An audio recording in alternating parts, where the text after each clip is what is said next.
Bismillahirrahmanirrahim. Assalamualaikum warahmatullahi wabarakatuh. Alhamdulillahirabbil alamin wa bihi nasta'in ala umurina waddin wassalatu wassalamu ala asyrafil anbiya'i wal mursalin wa ala alihi wa sahbihi ajmain, amma ba'du. Para hadirin kaum muslimin, jamaah pengajian ba'da maghrib yang sama-sama dimuliakan Allah subhanahu wa ta'ala. Alhamdulillah, puji syukur kepada Allah subhanahu wa ta'ala yang telah memberikan nikmatnya kepada kita semua, sehingga kita masih dipertemukan di tempat yang kita cintai ini untuk melaksanakan ibadah kepada Allah subhanahu wa ta'ala, dan dilanjutkan dengan kegiatan rutin kita, yaitu pengajian ba'da maghrib di Masjid Agung Sunda Kelapa ini. Dan selawat serta salam terlimpah curahkan kepada baginda Nabi besar kita, Nabi Muhammad sallallahu alaihi wasallam, yang telah membimbing kita menuju jalan kebenaran, jalan dari Allah subhanahu wa ta'ala. Dan insyaallah kita semua kelak mendapat syafaat dari Nabi kita Nabi Muhammad sallallahu alaihi wasallam. Amin ya rabbal alamin. Para hadirin, para jamaah sekalian, di malam yang penuh mubarakah ini, alhamdulillah, pengajian kita pada malam hari ini dengan materi rutin kita, yaitu studi Al-Quran, yang insyaallah akan disampaikan oleh yang terhormat Syekh Ali Saleh Ali Jabir. Alhamdulillah, beliau telah hadir di tengah kita. Untuk itu, para jamaah sekalian, marilah sama-sama kita awali dan kita buka pengajian kita dengan sama-sama membacakan Ummul Quran, membacakan suratul Fatihah. Semoga dengan sama-sama kita membacakan suratul Fatihah, pengajian kita pada malam hari ini diridhoi Allah subhanahu wa ta'ala, dan kita diberikan keberkahan serta kesehatan dan juga kemudahan dalam segala halnya. Dan juga Al-Fatihah kita khususkan untuk para penyumbang buka puasa pada sore hari ini. Semoga Allah subhanahu wa ta'ala memberikan pahala yang berlipat ganda, dan apa yang diniatkan Allah subhanahu wa ta'ala mengijabahnya. Yang pertama kita khususkan untuk penyumbang buka puasa pada sore hari ini, yaitu Ibu Hajah Nur Hayatun menyumbangkan 250 porsi lontong sayur, yang permohonan Al-Fatihahnya untuk almarhum Haji Abdurrahim Amar. Semoga Allah subhanahu wa ta'ala mengampuni segala dosanya dan ditempatkan di sisi Allah subhanahu wa ta'ala. Dan juga untuk Ibu Mega Justisia menyumbangkan 50 nasi box. Semoga apa yang diniatkan Allah subhanahu wa ta'ala mengabulkannya. Dan juga Ibu Faikah menyumbangkan 50 makanan ringan, serta Ibu Devi Andrini yang menyumbangkan kue sebanyak 50 kotak. Semoga segala urusannya dimudahkan dan apa yang menjadi hajatnya Allah subhanahu wa ta'ala mengabulkannya. Dan juga Ibu Siti Roidah yang menyumbangkan ketan sebanyak 6 kotak. Semoga apa yang diniatkan pula Allah subhanahu wa ta'ala mengabulkannya, dan doanya untuk anaknya semoga disukseskan dalam ujiannya. Dan juga ada beberapa permohonan dari para jamaah sekalian untuk almarhum dan juga almarhumah, dan juga untuk saudara-saudara yang sakit, semoga Allah subhanahu wa ta'ala menyembuhkannya. Yang pertama dikhususkan untuk almarhum Bapak Asep Saifuddin bin Aming Damiri, dan juga untuk almarhumah Hajah Kartina bin Abdul Jalil, dan juga untuk almarhum Mustafa Kamal bin Joli, dan juga untuk almarhum Haji Natali bin Aili, dan juga untuk almarhum Bapak Yusri Jailani bin Jailani yang wafat pada hari ini. Semoga Allah subhanahu wa ta'ala mengampuni segala dosanya dan amal ibadah yang diterima Allah subhanahu wa ta'ala. Dan juga untuk Ibu Hajah hari ini yang sedang sakit, semoga Allah subhanahu wa ta'ala menyembuhkannya. Ala hadhihi niyyah wa kullu niyatin salihah. Al-Fatihah. A'udzubillahi minasyaitonirrajim. Bismillahirrahmanirrahim. Alhamdulillahirabbil alamin arrahmanirrahim maliki yaumiddin. Iyyaka na'budu wa iyyaka nasta'in. Ihdinas siratal mustaqim, siratal ladzina an'amta 'alaihim ghairil maghdubi 'alaihim waladdallin. Amin. Amin amin ya rabbal alamin. Para hadirin, para jamaah sekalian, marilah sama-sama kita akan melanjutkan kembali kajian kita pada malam hari ini, yang insyaallah tidak asing lagi kita sama-sama akan mendengarkan dari Syekh Ali Saleh Ali Jabir, yang alhamdulillah beliau sudah menjadi warga negara Indonesia. Alhamdulillah, Semoga Allah Subhanahu wa taala selalu memberikan kemudahan dan juga keberkahan untuk memberikan ilmunya kepada kita semua. Langsung saja kami persilakan kepada Al-Mukarram Syekh Ali Saleh Ali Jabir. Al-Waqt.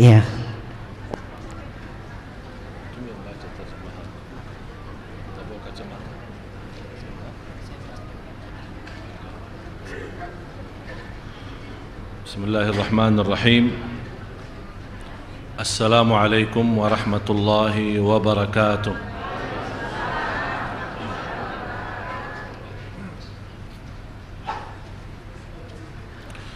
Alhamdulillahi rabbil alamin wa ashhadu an la ilaha illallah wahdahu la syarika lah waliyus salihin wa ashhadu anna sayyidana wa nabiyyana Muhammadan abdullahi wa rasuluhu as-sadiqul amin. Allahumma salli wa sallim wa barik ala sayyidina Muhammad. Allahumma salli wa sallim wa barik ala sayyidina Muhammad wa ala alihi wa sahbihi wa man tabi'ahum bi ihsanin ila yaumiddin. Subhanaka la ilma lana illa ma 'allamtana innaka antal alimul hakim. Maha suci Allah, saya tidak memiliki ilmu apa-apa, hanya saja apa yang diberikan oleh Allah Subhanahu wa ta'ala.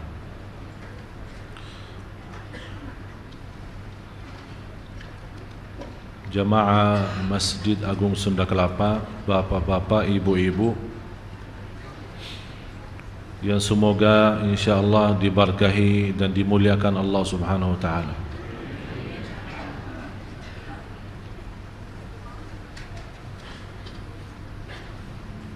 Bahasan saya hari ini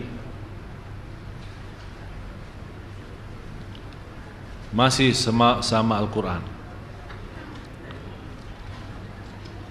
karena kita tidak bisa jauh dari Al-Quran. Dan kalau kita percaya sebagaimana kita baca di suratul Waqi'ah, innahu laqur'anun karim, sungguh Al-Quran itu amat mulia dan memberikan kemuliaan. Jadi bukan Al-Quran sendiri mulia, tapi memberikan kemuliaan. Bagi siapa? Bagi siapa? Enggak. Orang munafik juga baca. Orang munafik baca. Tapi apakah dia dapat kemuliaan? Enggak. Hah? Enggak.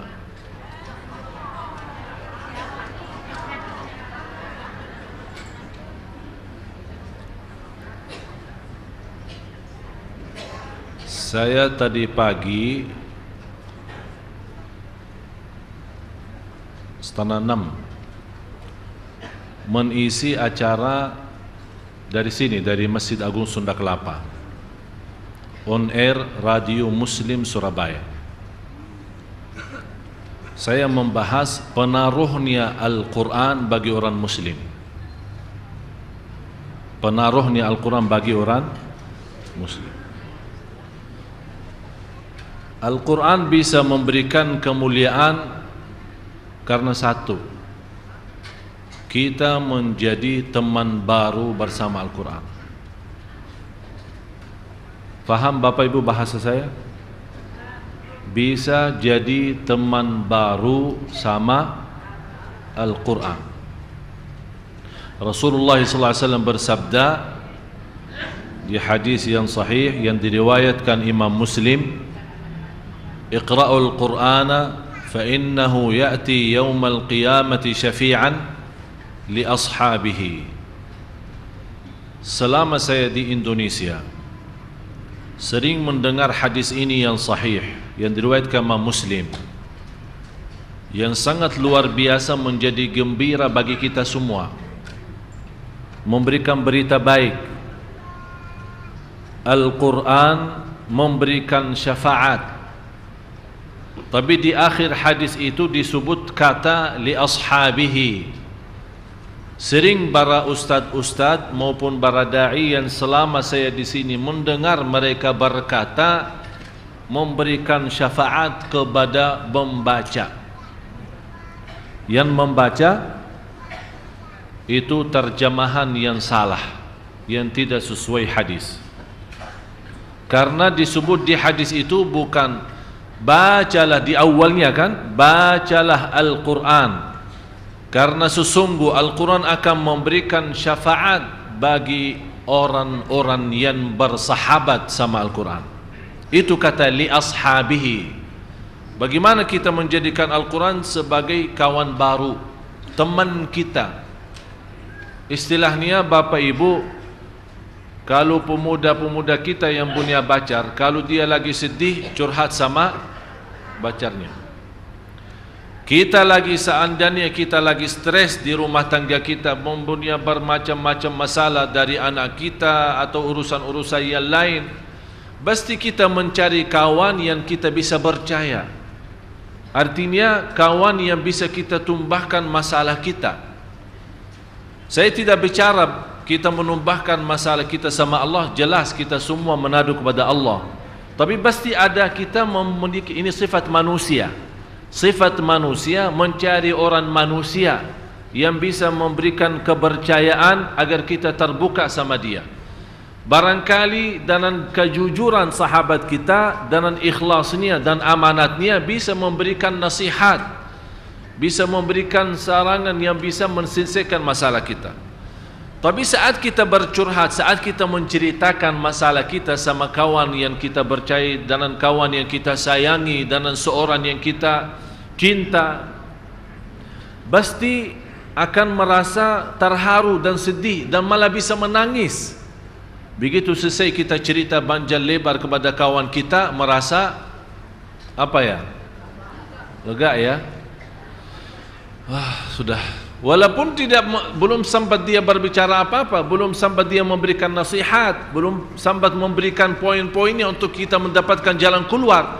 Tapi karena kita menganggap orang ini seorang dekat sekali sama kita, cukup kita hanya terbuka sama dia, curhat, sudah selesai bagi kita masalahnya. Inilah perasaan Bapak Ibu yang kita rasakan bersama seorang manusia yang kita anggap kawan dekat, sahabat akrab, padahal barangkali orang itu di dalam sisi dosa dia lebih banyak dari dosa kita. Bagaimana kita bisa terwujud sahabatan sama Al-Quran? Yang ikut kemarin semalam hari Rabu, malam Kamis, acara pengajian Profesor Dr. Nasaruddin Umar. Ada yang ikut ya?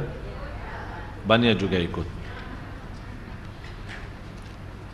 Yang membuat saya,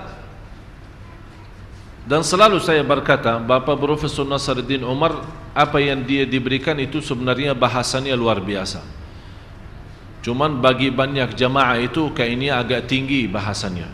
Jadi kadang-kadang walaupun padahal ilmu yang disampaikan oleh beliau betul-betul sangat dibutuhkan, sangat diperlukan, tapi kondisi pemahaman kita sebenarnya bagi ilmu beliau bisa sambung kepada orang bersih. Kalau saya tidak bisa sambung dan nyambung ini.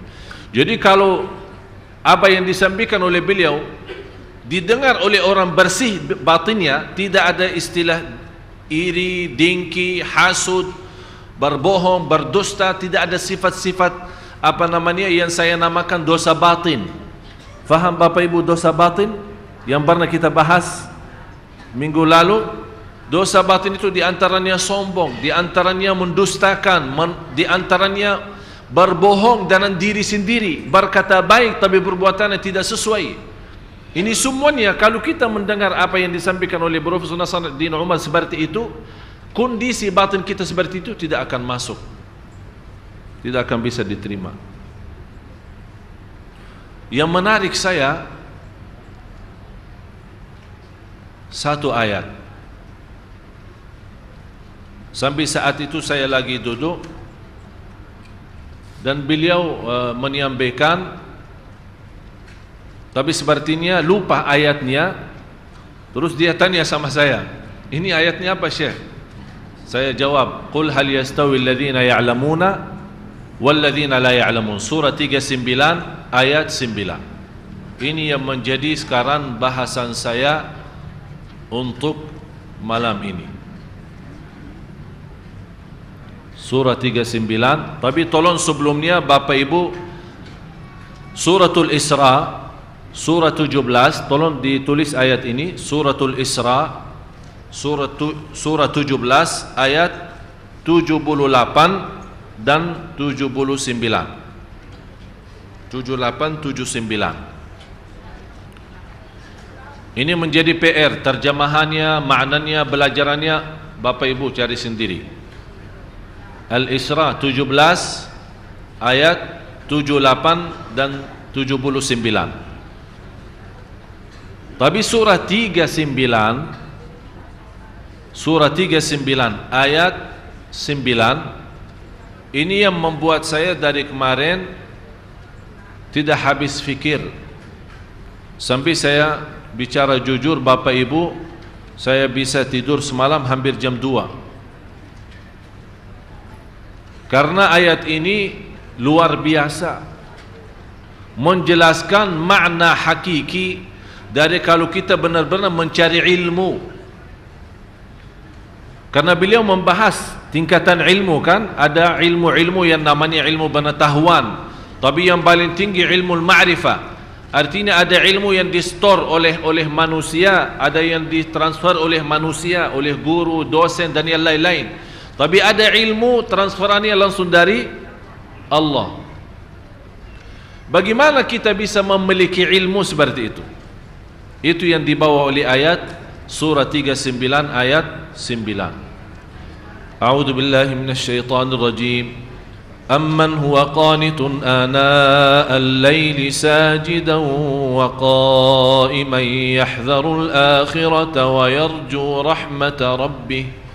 Qul hal yastawi alladhina ya'lamuna walladhina la ya'lamun. Sebenarnya surah Az-Zumar ini termasuk ayat-ayat sebelumnya, ayat 8, ayat 7, ayat 6. Semuanya memberikan berita-berita atau cerita manusia yang menghadapi bermacam-macam kesulitan dan kesusahan. Sampai kita mendengar ayat-ayat itu sebelum ayat 9 ini, seolah-olah kita melihat gambaran yang negatif. Tapi Allah Subhanahu wa taala menutupi berita itu dengan gambaran yang luar biasa positifnya. Artinya kalau kita mau mengatasi negatif ayat-ayat sebelumnya, artinya ayat-ayat yang membuat kita belum begitu faham, atau kehidupan kita yang membuat kita selalu menghadapi permasalahan, kesulitan dan kesusahan, itu ayat yang 9. Amman huwa qanitun ana al-laili sajidan wa qa'im. Mohon terjemahannya Ustaz.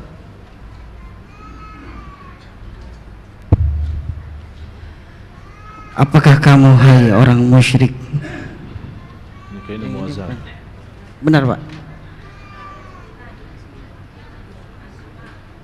Amman huwa qanitun, ya.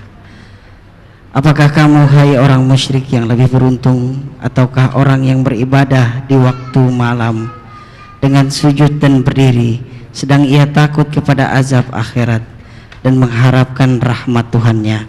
Katakanlah, adakah sama orang-orang yang mengetahui dengan orang-orang yang tidak mengetahui? Sesungguhnya orang yang berakalah yang dapat menerima pelajaran.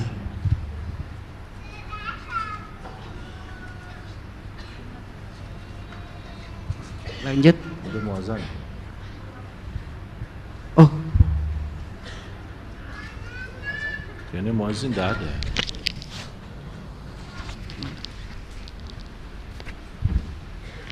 Muazzinnya dah ada. sudah masuk Pak azan. Oh, kalau dah ada muazzin Lewat saya 2. azan. Iya. Allahu Akbar, Allahu Akbar, Allahu Akbar, Allahu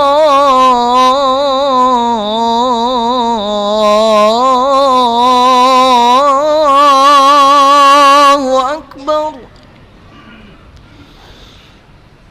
Ashhadu an la ilaha illa إلا الله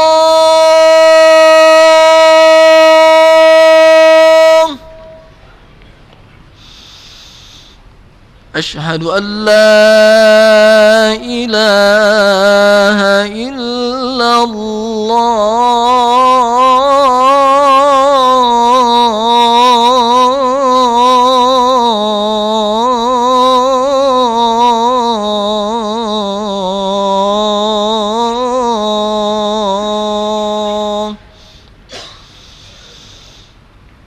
أشهد أن محمدًا رسول الله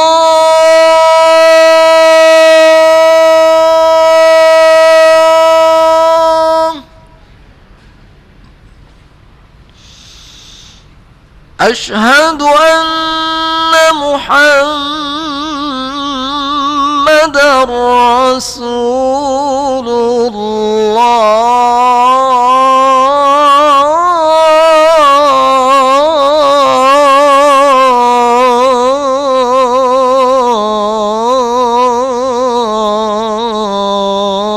الله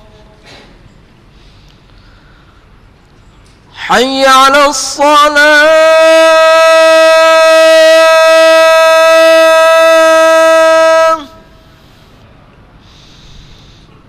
حي على الصلاة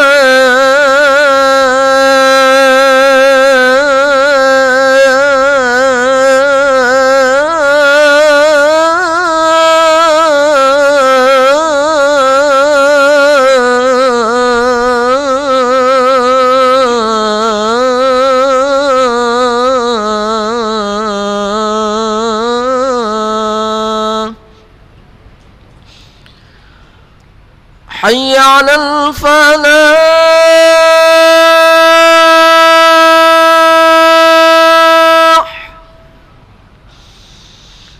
حي على الفلاح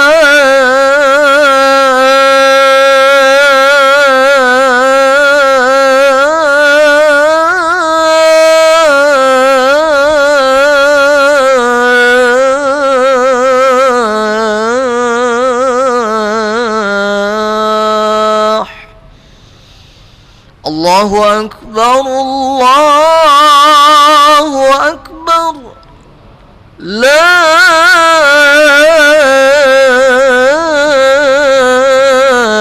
إله إلا الله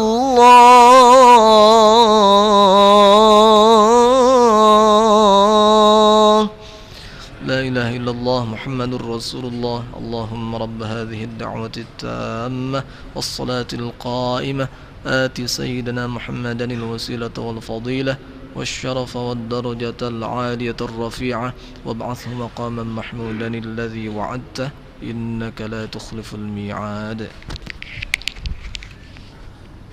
بسم الله الحمد لله اللهم صل على سيدنا محمد وعلى آل سيدنا محمد.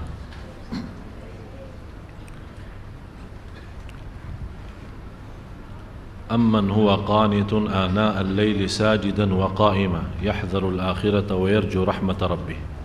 Baca Ustaz.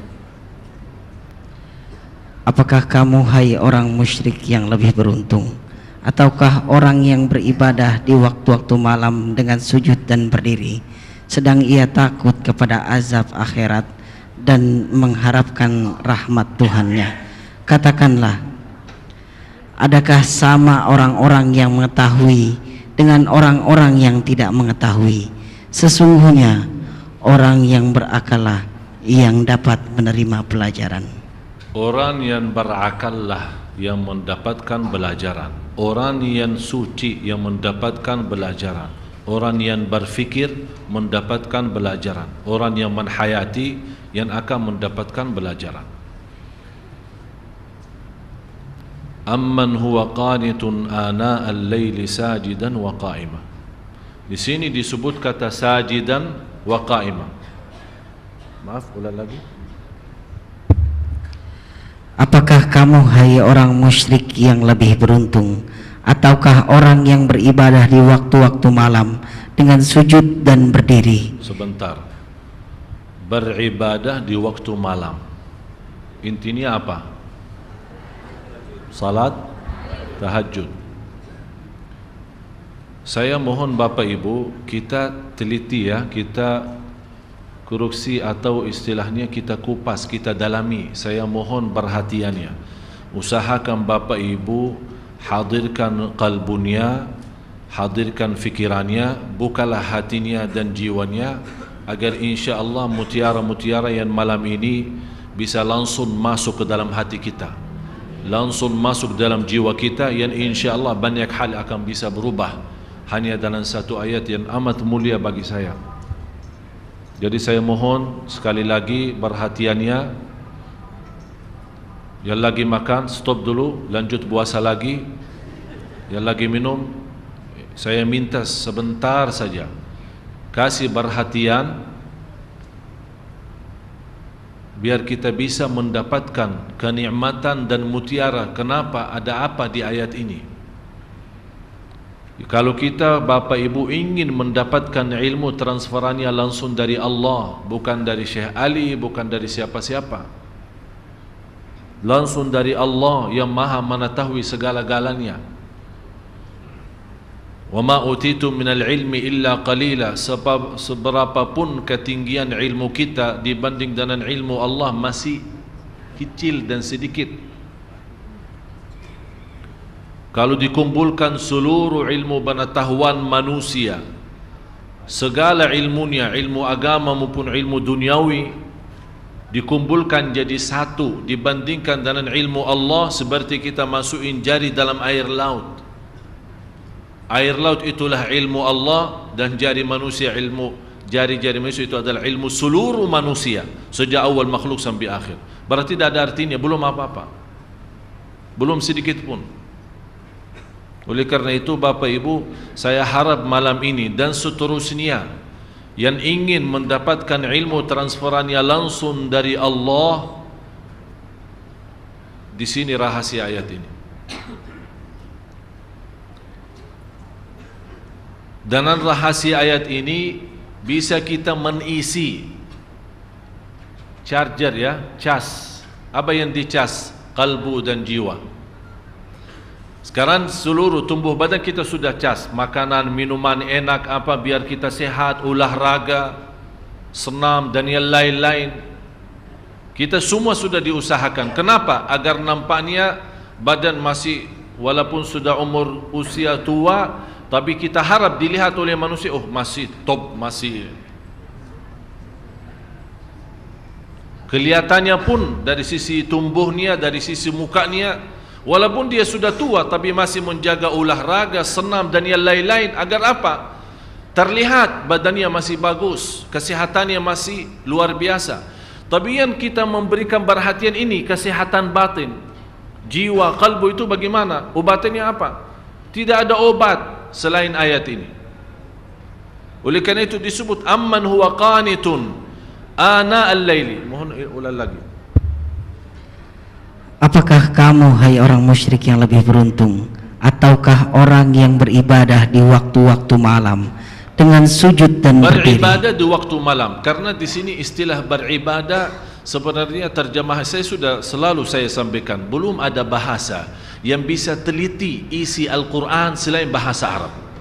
Jadi tidak usah capek mutar pusing sana kemari, mutar lagi, balik lagi, tidak akan bisa faham sesuai maksud. Karena di sini orang-orang yang beribadah, tapi kalau di dalam ayat itu tidak ada sebut ibadah kan?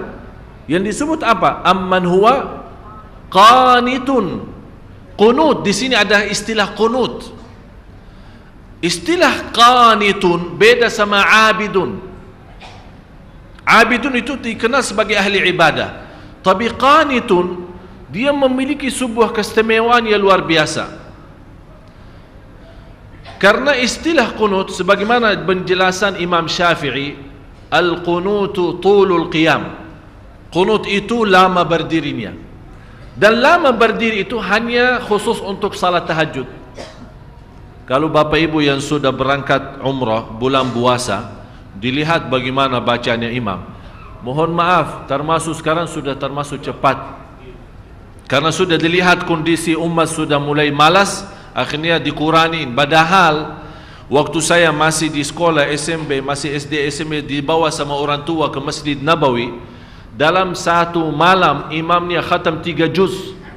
10 malam akhir khatam Al-Quran 2 kali. Artinya sekarang cuma 1 kali khatam bulan Ramadan kan, di malam 29. Waktu kita masih sekolah, tarawih punya khataman sendiri, setiap malam 1 juz. 10 malam punya khataman sendiri, setiap malam 3 juz. Mulai dari hampir kita mulai salat malam jam 1, hampir mendekati subuh. Dan kita merasa kenikmatan yang luar biasa.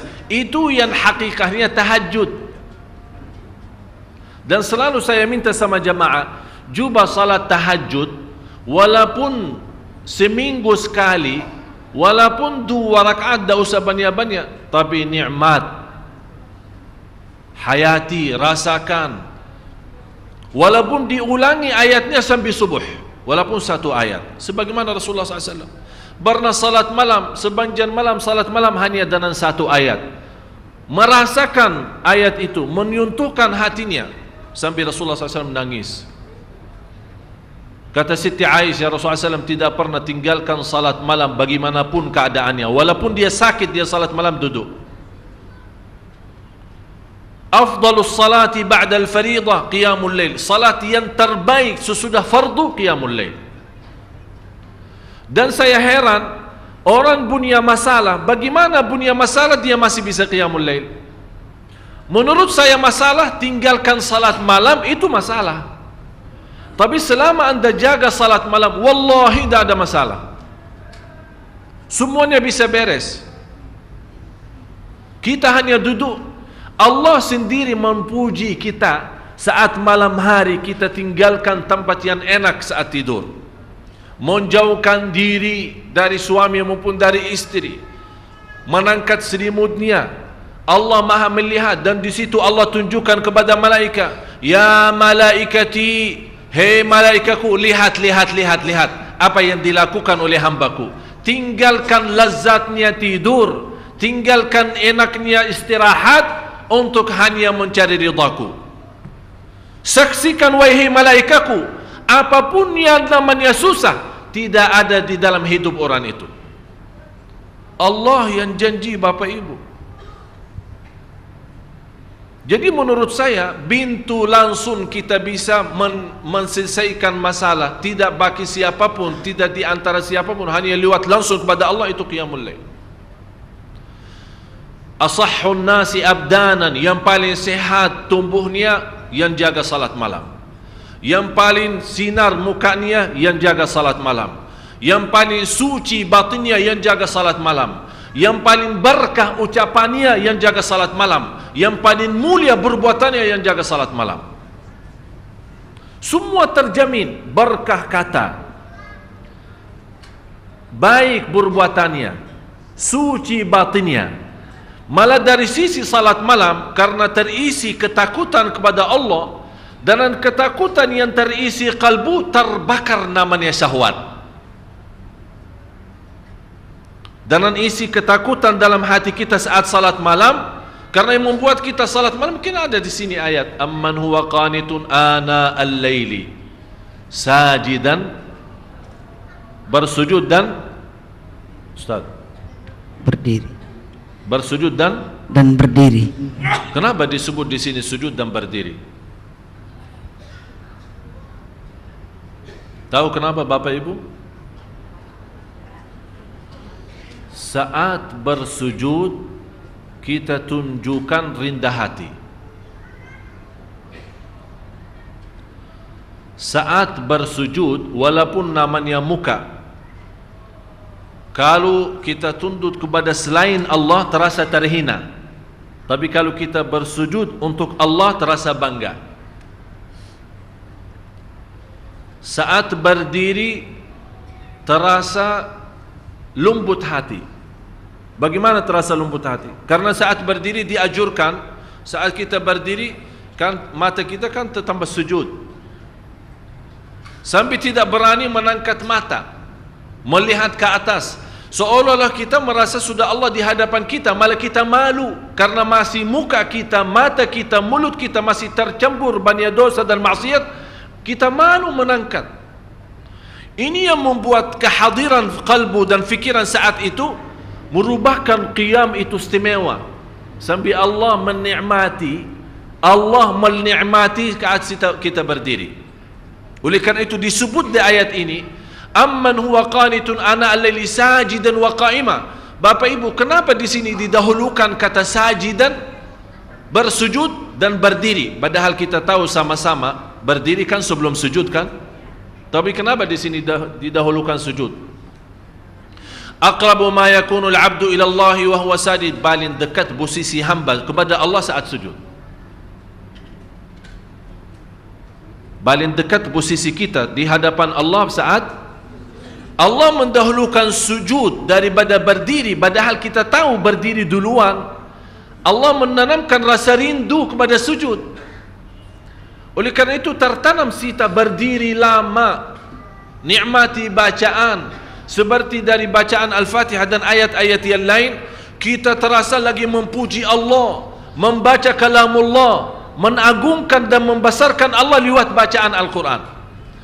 Dan terasa, ya Allah, saya sudah lama dan banjan berdiri untuk memujimu.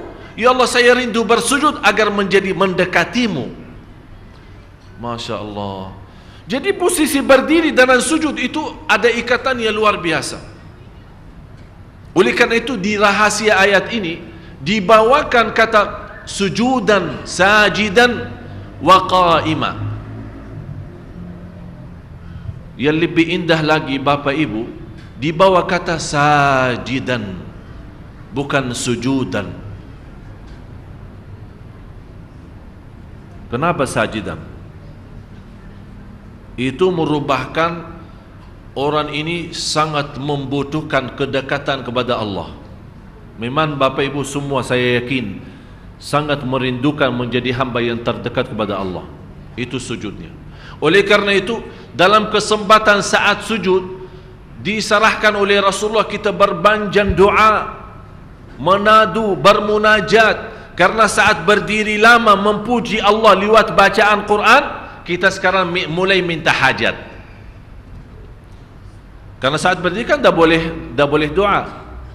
Kapan boleh doa saat? Apa yang kita baca saat berdiri? Alhamdulillahi Rabbil Alamin. Artinya apa? Segala puji. Berarti kita membaca Al-Quran sebenarnya intinya memuji Allah. Kita belum minta apa-apa. Cuba bayangkan kalau ada seorang manusia mulia atau orang kaya, kita duduk di hadapan dia atau berdiri di hadapan dia, kita 1 jam puji dia di depan ribuan orang. Habis kita selesai puji dia, kita minta hajat, kira-kira ditolak enggak? Diterima. Saya pernah melihat ada seorang bawa kata syair memuji seorang raja di Arab. Sampai di bawah kata-kata, sampai terus terang saja saya tersentuh hati saya. Padahal di bawah kata-kata, barangkali kalau kita kasih ke Nabi masih mending daripada manusia. Luar biasa pujiannya kepada raja. Sampai raja sendiri sudah merasa dirinya kagum, sudah tidak bisa bertahan saking pujiannya tinggi. Habis itu belum dia selesai bacaannya, sudah berhenti, kamu mau apa? Saking senang, saking terbuka hatinya seorang raja, belum selesai orang memujinya, dia malah, udah kamu mau apa? Selesaikan. Ini Bapak Ibu manusia yang masih terisi kotoran, yang masih terisi dosa, yang masih terisi riya, yang masih terisi nifak, yang masih terisi bermacam-macam maksiat dosa besar maupun kecil. Kalau kita puji dia, dia tetap tersentuh, terbuka hatinya, dia lupakan segalanya dan dia bantu. Musuh, kata Allah, musuh saja bisa menjadi kawan dan teman, menjadi orang teman dekat dengan kita dengan ucapan yang baik, puji. Apalagi Maha Zat yang agung, Zat yang mulia, yang maha suci, yang maha segala-galanya. Kalau kita puji, bagi Allah tidak mungkin mengecewakan hamba yang saat itu dipuji. Oleh kerana itu istilahnya saat kita berdiri memuji Allah lewat bacaan, termasuk bacaan Al-Fatihah dan ayat-ayat yang lainnya, karena kita termasuk orang-orang, ya Allah, walaupun saya tidak pantas membaca kitab-Mu, karena lidah ini yang membaca kitab-Mu masih banyak mengucapkan kata-kata yang kotor dan dusta. Ya Allah, saya tidak pantas membaca kitab-Mu, karena lidah ini sudah banyak berkata-kata bohong dan mencaci maki orang. Ya Allah, saya tidak pantas diberikan kemudahan membaca kitab-Mu, karena lidah ini sudah terlanjur mencaci dan membuka aib orang. Tapi di saat itu kita rasakan saat berdiri dan diberikan oleh Allah kelancaran lidah membaca kitab-Nya dan memujinya, itulah Allah memberikan pendahuluan agar saat kita sujud seolah-olah Allah bertanya, kamu mau apa lagi? Apa yang kamu butuh? Apa yang kamu perlu? Kalau belum kita puas dari sujud pertama, ini hikmahnya ada 2 kali sujud. Belum puas, ada yang tertinggal. Memang kadang-kadang syaitan menggoda kita. Hajat-hajat bisa tertinggal, ada yang lupa. Begitu kita berdiri, ingat saat di antara sujud, masih ada kesempatan lagi, sujud lagi. Allah Maha Besar, Allah Maha Agung, Allah Maha Mulia. Sungguh kita mulia kalau kita betul-betul bisa menikmati yang namanya sujud. Kata seorang salih, wallahi kalau bukan ada sujud di dunia, saya tidak bisa menikmati yang namanya dunia. Tidak ada artinya. Karena ada isi sujud, ada isi salat malam, dan 4 hal yang menjaminkan banyak rizki, bukan memudahkan rizki. Tolong Bapak Ibu hafal, 4 hal bukan menjaminkan rizki, bukan memudahkan rizki, tidak. 4 hal mendatangkan rizki kemari. Dan 4 hal bukan Allah kasih kemudahan berarti kita berjalan mencari rizki Allah kasih, tidak. Bukan dikasih kemudahan. Tapi di mana saja kita ada, posisi kita di mana saja, Allah datangkan rizki kepada kita. Yang pertama, qiyamul lail, salat malam. Yang kedua, berbanyak istighfar waktu sahur. Kalau anda tidak salat malam, jangan tinggalkan istighfar waktu sahur. Waktu sahur kapan? Kira-kira 30 menit sebelum azan. Ada satu hadis dijelaskan waktu sahur, makan sahur kan? Tapi ada yang suka makan sahur jam 1, ada yang suka jam 2. Tapi menurut saya waktu yang tepat untuk makan sahur dikirakan membaca 50 ayat. Membaca 50 ayat. Kalau bagi kita 50 ayat ya setengah jam lah. Dah tahu bagi Bapak Ibu gimana? 1 jam ya bolehlah, 1 jam tak apa-apa. Ya tergantung lancar atau tidak. Tapi ukurannya seperti itulah, kurang lebih seperti membaca 50 ayat dari Al-Quran. Itulah namanya waktu sahur. Disitulah Allah sendiri memuji, Allah bangga dan senang terhadap orang yang sahur. Sampai ulama berkata, tidak ada ibadah yang terbaik di waktu sahur selain istighfar. Jadi boleh baca Quran, boleh salat malam, boleh zikir, boleh apapun, tapi yang terbaik istighfar. Jadi tinggalkan segalanya, tinggalkan Quran, tinggalkan salat malam, tinggalkan baca Quran, tinggalkan zikir, fokus hanya istighfar. Astaghfirullah wa atubu ilaih. Termasuk istighfar Allahumma anta rabbi la ilaha illa ant, yang Bapak Ibu tahu sayyidul istighfar, yang terutama, yang paling luar biasa. Allahumma anta rabbi la ilaha illa anta khalaqtani wa ana abduka wa ana ala ahdika wa wa'dika mastata'at a'udzu bika min syarri ma sana'at abu'u laka bi ni'matika alayya wa abu'u bi dhanbi faghfirli fa innahu la yaghfiru dzunuba. Ya Allah, kalau kita fahami doa ini luar biasa. Oleh karena itu kata Rasulullah, barang siapa yang membaca sayyidul istighfar kemudian di malam hari dengan keyakinan dia meninggal habis baca istighfar, masuk surga. Masuk surga. Berarti ini salah satu doa yang menjaminkan dengan mudah masuk surga. Jadi 4 hal yang mendatangkan rizki, bukan kita mencarinya, dia yang datang kemari. Apalagi saat mencari lebih mudah. Qiyamul lail, salat malam. Tapi dalam bahasa, mohon maaf Bapak Ibu, dalam bahasa Arab disebut qiyamul lail, bukan salat. Tapi kalau diterjemahkan dalam bahasa kita salat. Tapi kenapa di situ qiyamul lail? Diberikan qiyamul lail, qiyam artinya berdiri. Berarti lama. Saking lama berdiri dikaitkan jadi qiyamul lail. Qumil laila ya ayyuhal muzammil. Apa terus? Qumil lail, berdirilah saat malam. Berdirilah, bukan salatlah malam, tidak, berdirilah malam hari. Itu dahsyatnya di situ berdiri.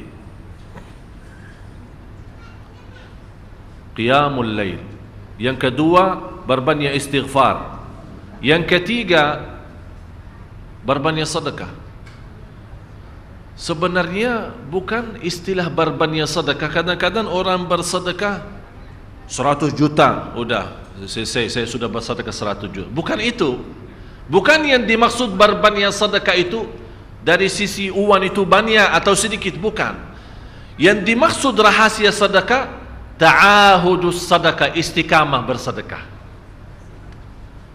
Istiqamah. Itu tidak menjadi masalah besar maupun kecil. Itu tidak menjadi masalah. Karena bagi Allah tidak ada artinya besar maupun kecil. Kita tidak memberikan kepada Allah, karena Allah Maha Kaya. Tapi rahasia sedekah itu kita terus menerus sedekah. Siang, pagi, malam, siang, pagi, malam, pagi, besok, terus minggu depan. Tidak pernah berhenti. Setiap ada kesempatan selalu kita membawa sedekah. Itu namanya ta'ahudus sedekah. Ta'ahud kalau dalam bahasa sebuah janjian. Seolah-olah kita ada kontrak kerjasama antara diri dengan apa? Dengan sedekah. Itu kata ta'ahud, ahad, berjanjian. Saya berjanji. Seolah-olah ada berjanjian antara kita dalam sedekah. Jadi tidak boleh terlepas dari berjanjian. Seolah-olah kita menghormati berjanjian. Bagaimana menghormati? Kita terus kerjasama. Kita beri, Allah ganti berkah sedekah. Kita beri lagi, Allah ganti masih terus. Kita beri, masih Allah terus ganti. Itulah dahsyatnya sedekah. Jadi Bapak Ibu, jangan nunggu hari tertentu, bulan tertentu, malam tertentu kita bersedekah. Jangan. Setiap kita merasa ada berita baik, ada berita maupun ada berita buruk yang menyakiti perasaan kita, di rumah tangga kita, anak kita, suami kita, istri kita, apapun, langsung segera sedekah. Disitulah rahasianya. Ikatkan seolah-olah kita sudah membuat perjanjian antara diri dan sedekah. Dalam segala hal, hal senang maupun hal tidak, hal bahagia maupun hal sedih, hal bangga maupun hal lagi menghadapi kesusahan, kesulitan, selalu sehat dan sakit. Terus yang keempat, zikir, berzikir pagi hari dan sore hari. Berzikir pagi hari dan sore hari. Ini 4 hal Bapak Ibu. Berdiri malam hari, itu yang namanya tahajud, banjanya atau lamanya berdiri. Berbanyak istighfar waktu sahur. Yang ketiga, berbanyak sedekah. Sudah Bapak Ibu mengerti? Jadi istilah berbanyak sedekah bukan artinya harus banyak dari jumlah hitungannya, tidak. Yang keempat adalah berzikir di pagi hari maupun petang hari. Amman huwa qanitun ana al-laili sajidan wa qa'ima. Sajidan wa qa'ima. Jadi Bapak Ibu, saat kita berdiri lama, walaupun baca satu ayat, diulangi berkali-kali, walaupun baca surah pendek, tapi diulangi berkali-kali, tidak menjadi masalah. Bapak Ibu hanya hafal qulhu, Qul hu dibaca 3 kali, pahalanya seperti baca Al-Quran 30 juz. Ada seorang salih mengajak kawannya, sudah mendekati subuh, ayo bangun salat malam dan baca sepertiga Al-Quran. Langsung orang itu menjawab, bagaimana saya baca, sebentar lagi mau azan. Bacalah Qul huwallahu ahad, salat malam dan Qul huwallahu ahad. Jadi Bapak Ibu, yang saya harap, jangan susah fikir, ya Allah saya mau baca apaan. Tidak usah susah fikir. Baca dan nikmati, yang penting nikmati bacaan. Walaupun Qul huwallahu ahad setiap hari. Kalau kita pusing baca, Allah tidak akan pusing mendengar. Malah Allah paling senang mendengar bisikan bacaan dan bisikan doa kita malam hari. Allah paling senang mendengar bisikan doa munajat kita malam hari. Itu luar biasa. Terus lanjut. Sedang ia takut kepada azab akhirat dan mengharapkan rahmat Tuhan. Ini Bapak Ibu, takut dan mengharap rahmat. Inti daripada salat malam, inilah rahasia kalau Bapak Ibu mau mendapatkan transferan ilmu dari Allah. Yahdharul akhirah, takut kepada Allah dan takut hari akhirat. Takut aib kita ditahu oleh miliaran manusia. Takut dosa kita ditahu oleh miliaran manusia. Malu terbuka buku amal kita dilihat oleh miliaran manusia. Itu semuanya di hari akhirat. Jadi membuat kita jaga salat malam ketakutan kita kepada hari akhirat. Karena di hari akhirat itu apapun yang kita sudah sembunyikan nanti tidak ada istilah sembunyi. Semuanya terbuka. Di hadapan Allah, di hadapan malaikat dan di hadapan seluruh makhluk. Yahdharul akhirah. Dan barang siapa yang mampu menikmati lama berdiri, akan Allah meringankan lama berdiri di hari kiamat. Bapak Ibu tahu berapa lama berdiri di hari kiamat? 1 hari 50.000 tahun. Sekarang kalau saya minta imam khusus malam Jumat ini, ya, malam Jumat ini saya minta Bapak Ibu malam ini kita agak telat pulang. Saya minta sama imam nanti baca Al-Kahfi salat Isya 110 ayat. Dah tahu bagaimana kalau kita takut salah malah dah ada makmum sudah pulang duluan. Alasannya apa? Oh, ana nanti bis ketinggalan, nanti taksi tidak ada, nanti kalau terlalu malam tidak aman. Itu bermacam. Kita takut urusan antaran ke rumah, pulang ke rumah. Siapa yang menamankan nanti di hari akhirat? Kalau takutan di dunia ini dibandingkan dengan takutan di akhirat, tidak ada, tidak bisa dibandingkan, tidak bisa. Sangat jauh. Oleh kerana itu kata Allah di hadis qudsi, barang siapa yang takut kepadaku di dunia, aku amankan dia nanti di akhirat. Barang siapa yang merasa diri aman di dunia, aku akan membuat dia takut nanti di hari akhirat. Tinggal anda milih. Yang perlu kita takuti bukan urusan dunia, Allah. Ini yang membuat kita jaga salat malam. Yahdharul akhirah. Yahdharu sebenarnya Bapak Ibu indahnya yahdharu, kata yahdharu ya. Maaf apa bahasa ini? Sedang ia takut. Sedang dia takut kepada azab akhirat. Ada bahasa yang bisa terjemahkan bahasa Arab. Yahdhar. Yahdharu diterjemahkan takut. Padahal lebih sensitif ya, lebih itu yahdharu apa ya? Hati-hati, waspadalah, waspada. Kalau boleh saya bilang lebih waspada itu menurut saya itu lebih daripada takut. Jadi bukan hanya kadang-kadang kita takut belum tentu waspada, tapi saking waspada betul-betul perhatiannya luar biasa kepada akhirat. Jadi setiap akhirat, akhirat. Jadi terus terbayang selalu akhirat. Ini yang membuat kita saking waspada, saking betul-betul berhati-hati. Itulah yang paling kata yang cocok, kata yahdharul akhirah. Agar seimbang Bapak Ibu, karena Islam menanjurkan jangan takut sampai putus asa. Itu yang dilarang oleh Islam.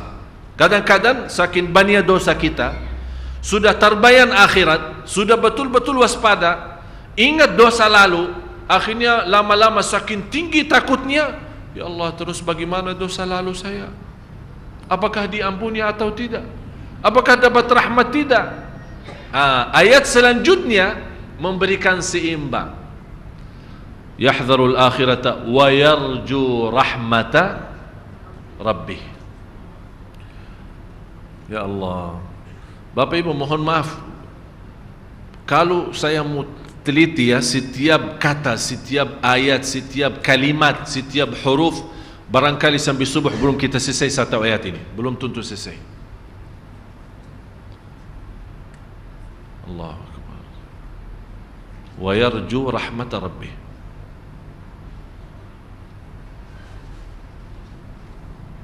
Yarju beda artinya sama raja.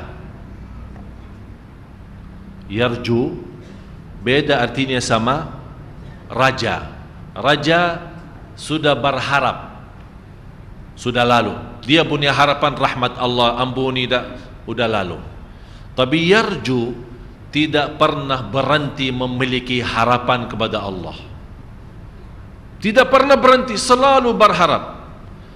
Di situ ada takut, ada juga di sampingnya harapan. Dia takut memang dihukum atas dosa dan maksiat yang telah dilakukan, tapi di sisi lain dia merasa Allah Maha Adil dan Allah Maha Kasih Sayang.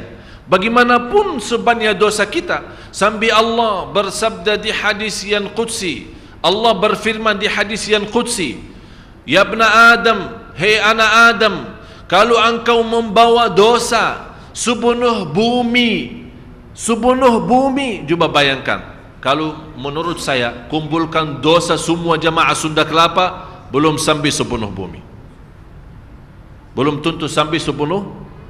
Tapi coba satu orang kalau bawa dosa sepenuh bumi ini, dosa dan maksiat, dosa besar maupun kecil, tapi tidak ada di antaranya berbuat syirik kepada Allah, kata Allah, saya tidak berduli, kata Allah, aku tidak akan berduli mengampuni segala-galanya. Masya Allah, Allah tidak berduli. Artinya bagi Allah sangat kecil dosa itu yang sepenuh dosa bumi. Coba bayangkan seluas bumi berapa sih? Tapi subhanallah, bagi rahmat Allah kecil itu semua. Dan syarat jangan berbuat syirik besar, bersentuhan hak Allah subhanahu wa ta'ala. Ini yang membuat kita wayarju rahmata rabbihi. Kenapa Bapak Ibu tidak dibawa kata wayarju rahmatallah? Kenapa dibawa kata wayarju rahmata rabbih? Kalau kita lihat awal Al-Fatihah, alhamdulillahi rabbil alamin. Apa artinya Rabb?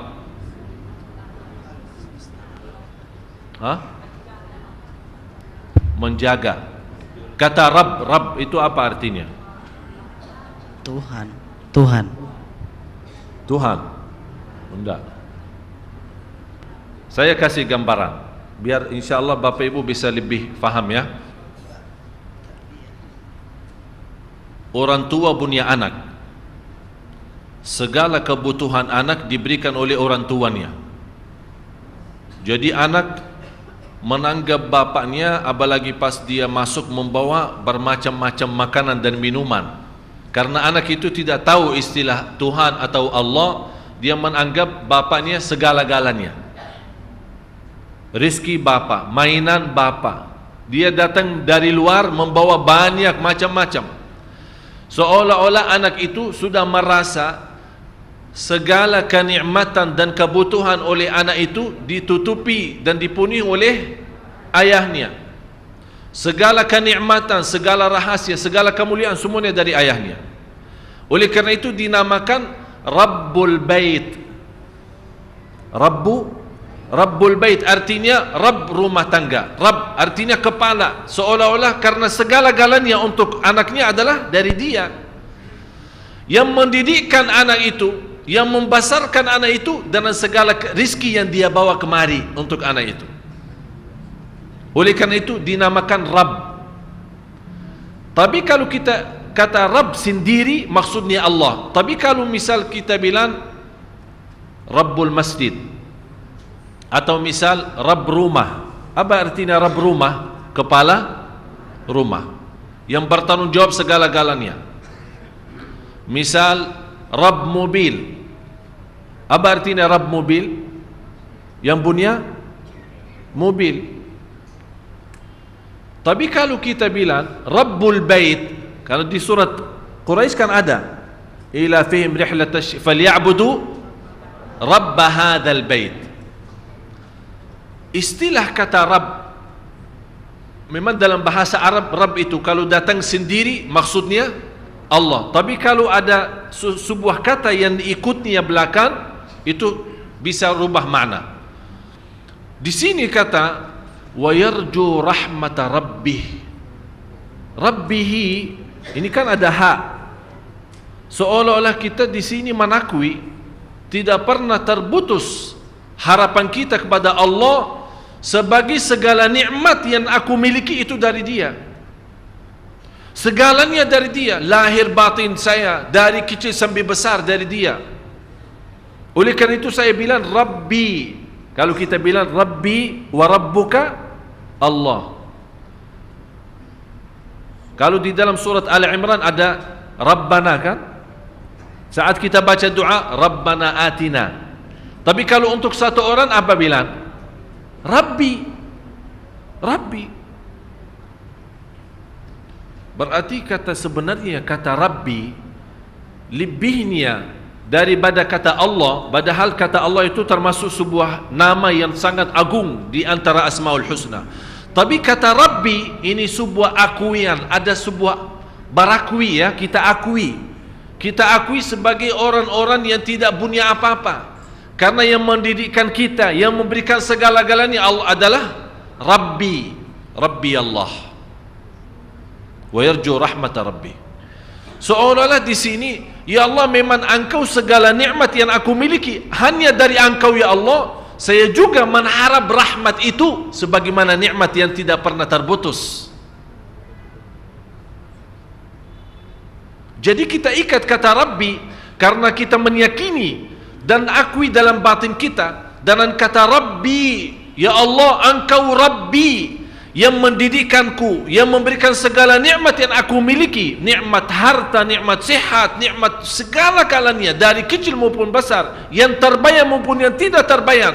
Kita akui sebagai orang-orang yang menakui kenikmatan itu. Ya Allah, kita harap nikmat yang terus-menerus kepada kami sepanjang hidup kami. Ya Allah, kami juga harap rahmat itu tidak pernah terputus. Wa yarju rahmata Rabbi. Bapak Ibu, kalau kita bisa rasakan seperti ini, baru Allah berkata, wahai Muhammad sallallahu alaihi wasallam, hal yastawi alladhina ya'lamun wal ladhina la ya'lamun. Adakah sama orang-orang yang mengetahui dengan orang-orang yang tidak mengetahui? Apakah sama Bapak Ibu yang tahu sama yang tidak tahu?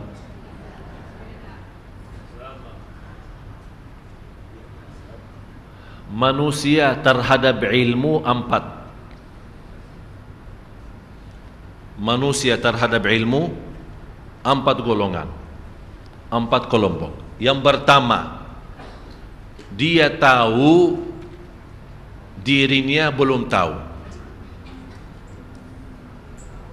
Ini maaf ya, bahasa mungkin agak sedikit aneh ya. Dia tahu dia belum tahu. Atau istilah lain, dia yakin, dia tahu dirinya tidak tahu apa-apa. Faham? Belum faham ya? Jadi kalau ditanya tahu, ana yakin dah tahu apa-apa. Ana dah tahu apa-apa. Yang kedua, dia tidak tahu, dia tidak tahu.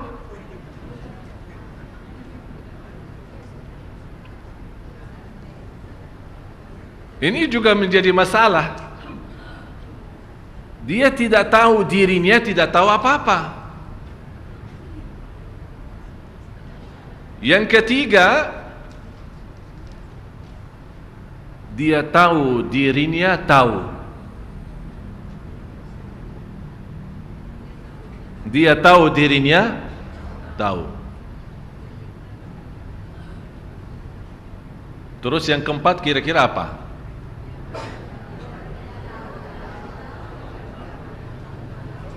Dia tahu tidak tahu. Sekarang kira-kira kita dari yang mana? Apakah tahu diri tidak tahu? Apakah tidak tahu diri tidak tahu? Ini musibah ini. Sama sekali malah dirinya tidak tahu posisinya apa, di mana Allah taruhnya, ana tidak tahu. Ditanya dari mana? Saya tidak tahu dari mana dan kemana dan apapun bagaimana. Saya tidak tahu dari mana dan kemana dan bagaimanapun bagaimana. Mudah. Itu na'udzubillah, seperti ini binatang lebih berguna.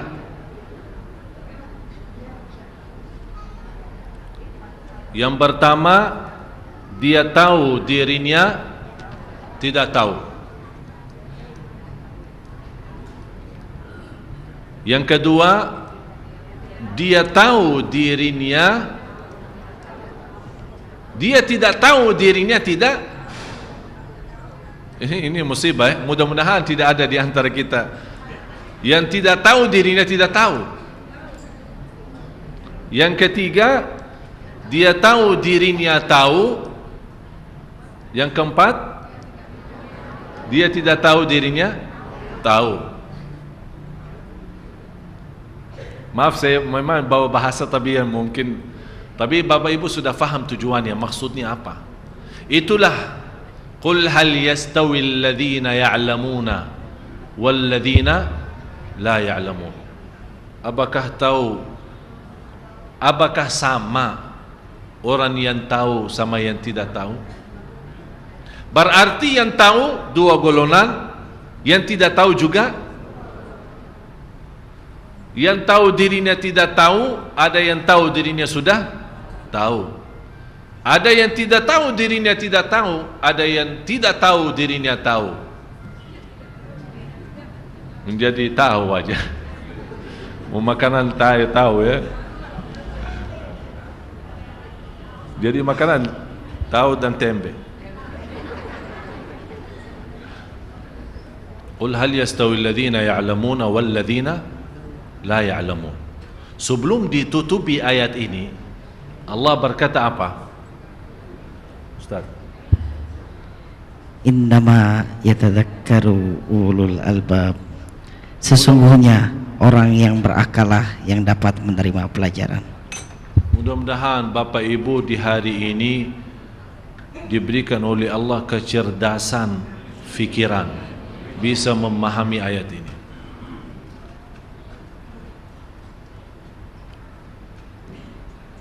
Menurut saya, kalau kita benar-benar mau memperbaiki kehidupan kita dan juga mau memperbaiki negeri kita, kuncinya salat malam. Saya tadi jam 12 siang berjumpa dengan Bapak Marzuki Ali, Ketua DPR. Terus dikasih oleh protokol hanya 15 menit. Saya masuk jam 12. Hanya dikasih waktu karena beliau ada kesibukan yang lain 15 menit. Alhamdulillah kalau saya ketemu beliau tidak usah bagi janji. Jadi kalau beliau ada di kantor, saya boleh masuk, tinggal kasih laporan Syekh Ali di luar, dikasih masuk. 15 menit, saya masuk jam 12, saya keluar jam 2:30. Sampai orang yang rapat dengan beliau tunggu di luar. Setiap sebentar lagi sekretarisnya masuk, bentar. Saya bicara banyak, tapi luar biasa beliau sangat terharu.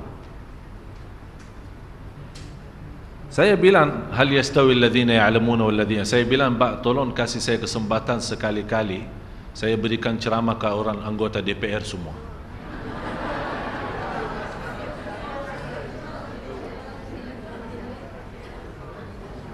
InsyaAllah dengan pertolongan Allah keluar dari DPR semua nangis.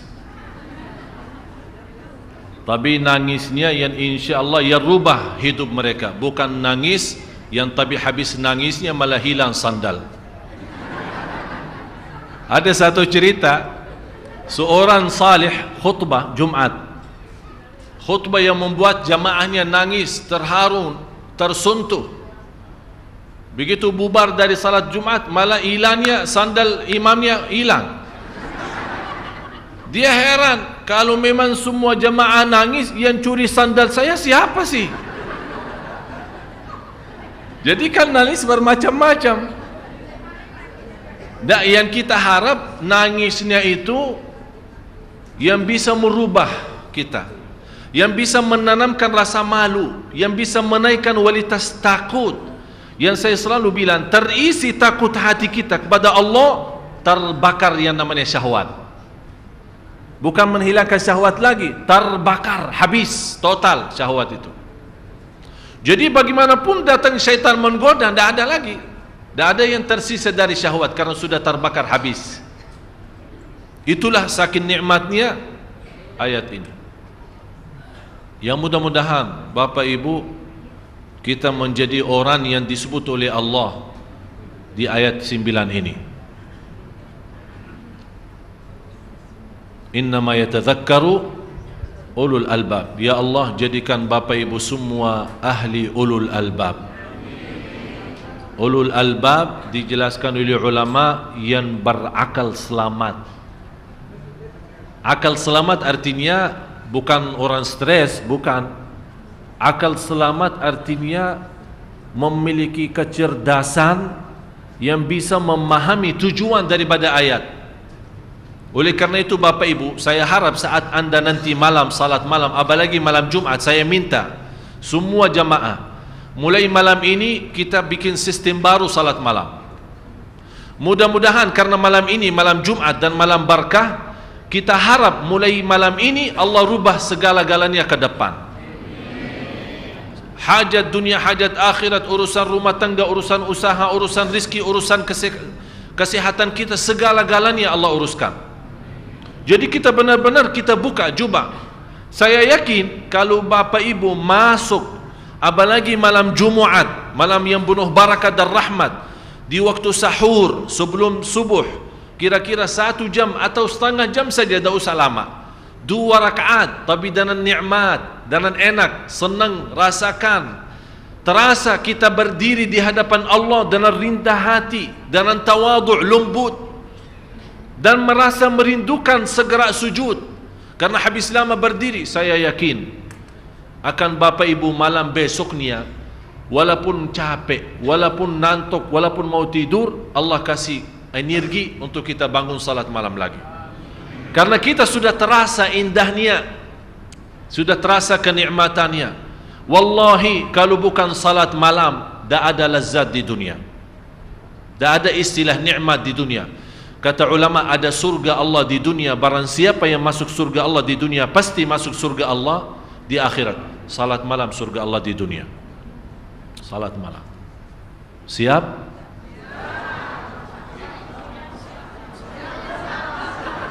Masih ada yang bilang insyaallah. Fa idza azamta azam baru tawakal. Siap insya-Allah. Kita tunjukkan, saya harap Bapak Ibu, kita tunjukkan kepada Allah jujur niat kita. Walaupun dari sekarang kita nawaitu. Tunjukkan Allah, karena sekarang melihat bukan ucapan kita, bukan apa yang Bapak Ibu dengar, tapi Allah sekarang saat ini melihat apa isi hati Bapak Ibu. Isinya apa? Kita, Allah melihat isi hati saya akan tunjukkan Allah. Seolah-olah kita berkata dari dalam hati saya, ya Allah, lihat saja nanti. Lihat saja nanti bagaimana.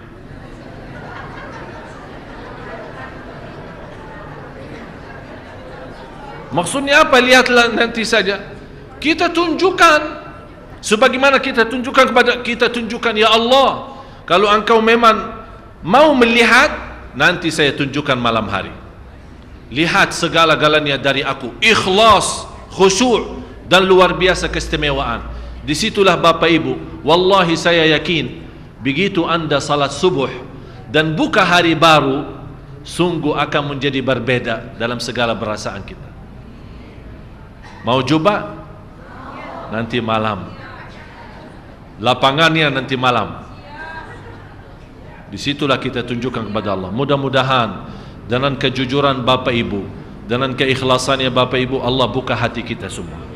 Diberikan kecerdasan pikiran agar kita bisa menikmati dan memfikirkan. Saya mohon, sebelum kita bubar acara ini, saya mohon semuanya malam ini memberikan sedekah agar bisa dipimpin oleh Allah nanti malam untuk salat malam. Semuanya. Kalau ada kota amal silahkan isi. Kalau tidak ada kota amal, bagaimana tolong diaturkan panitia-panitia masjid. Saya minta semua, berapapun sedekahnya, kecil atau besar, silahkan. Tapi dengan niat, ya Allah saya mohon diberikan kepada saya kekuatan untuk nanti malam agar saya tunjukkan yang terbaik. Saya akan tunjukkan diriku apa dan siapa kepadamu ya Allah. Mudah-mudahan dalam sedekah berkahnya malam ini, apalagi malam Jumat, akan Allah tunjukkan dahsyatnya dan keindahannya salat malam. Disitulah kehidupan kita insya-Allah ke depan menjadi istimewa dan berkah. Amin ya rabbal alamin. Mohon panitia tolong, mana panitia masjidnya? Tolong dibantu. Mau bagi sarung saya, bagi bagi sarung saya.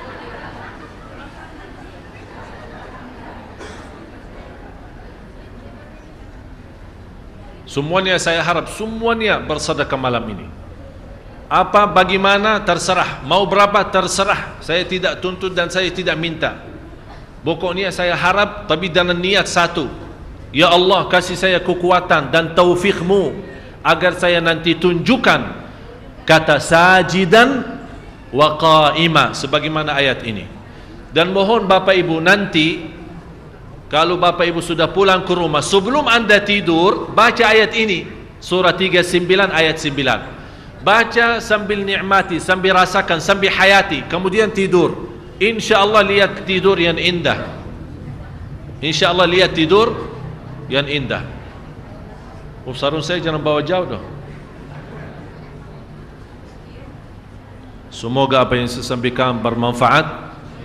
Semoga bagaimana kita sama-sama berkumpul di sini, mudah-mudahan diberikan oleh Allah kemuliaan, sama-sama jumpa lagi di surga Allah bersama Nabi Muhammad sallallahu alaihi wasallam. Ya Allah ya Tuhan kami, berilah kepada Bapak Ibu taufikmu ya Allah agar bisa istiqamah salat malam. Dengan berkahnya salat malam dan keindahan salat malam, kita mampu memiliki kehidupan yang bahagia, rumah tangga yang sakinah mawaddah rahmah, dan segala kesulitan dan kesusahan dijauhkan oleh Allah dalam salat malam. Ya Allah, kuatkanlah kami agar istiqamah salat malam. Ya Allah, berilah taufikmu. Ya Allah, berilah kepada kami taufikmu agar mampu menjaga salat malam dengan seindah-indah ayat ini ya Rabbal Alamin. Agar kami mendapatkan ilmu langsung darimu ya Allah, ilmu laduni ya Allah, ilmu ma'rifat ya Allah, birahmatika ya Arhamar Rahimin. Ampunilah segala dosa kami, ampuni kekurangan kami, dan tutupi aib kami. Dan ya Allah, maafkan atas kesalahan kami ya Rabbal Alamin. Ampuni orang tua kami, ya Allah, ampuni orang tua kami, dan ampuni saudara kami muslimin muslimat, mukminin mukminat yang hidup maupun yang telah wafat. Ya Allah, aku mohon dengan nama-Mu yang agung dan mulia untuk Bapak Ibu. Ya Allah, jauhkan wajah Bapak Ibu dari neraka Jahannam ya Allah.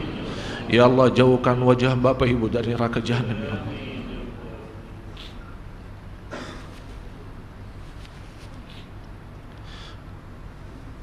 Ya Allah,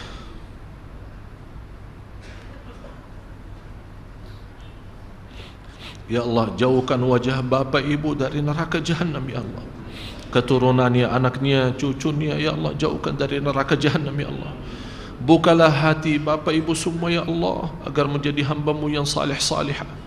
Bukalah hati suami Bapak Ibu ya Allah, suami ibu-ibu dan istri ini ya Allah. Ya Allah, bukalah hati kami semua ya Allah, yang punya hajat lahir dan hajat batin, hajat dunia maupun hajat akhirat.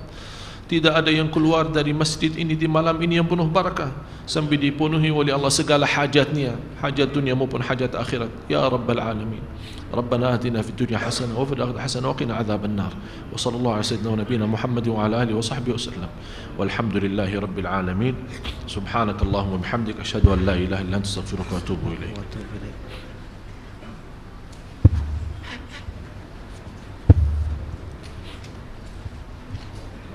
Alhamdulillah wa syukurillah. Demikianlah para jamaah sekalian pengajian kita pada malam hari ini. Semoga apa yang sudah disampaikan oleh Syekh Ali Saleh Al-Jabir bermanfaat untuk kita semua, dan semoga kita bisa mengamalkannya apa yang tertera dalam Al-Quran dan hadis yang telah disampaikannya. Untuk itu marilah sama-sama kita akhiri majelis kita dengan membaca Alhamdulillahirabbil alamin. Wassalamualaikum warahmatullahi wabarakatuh.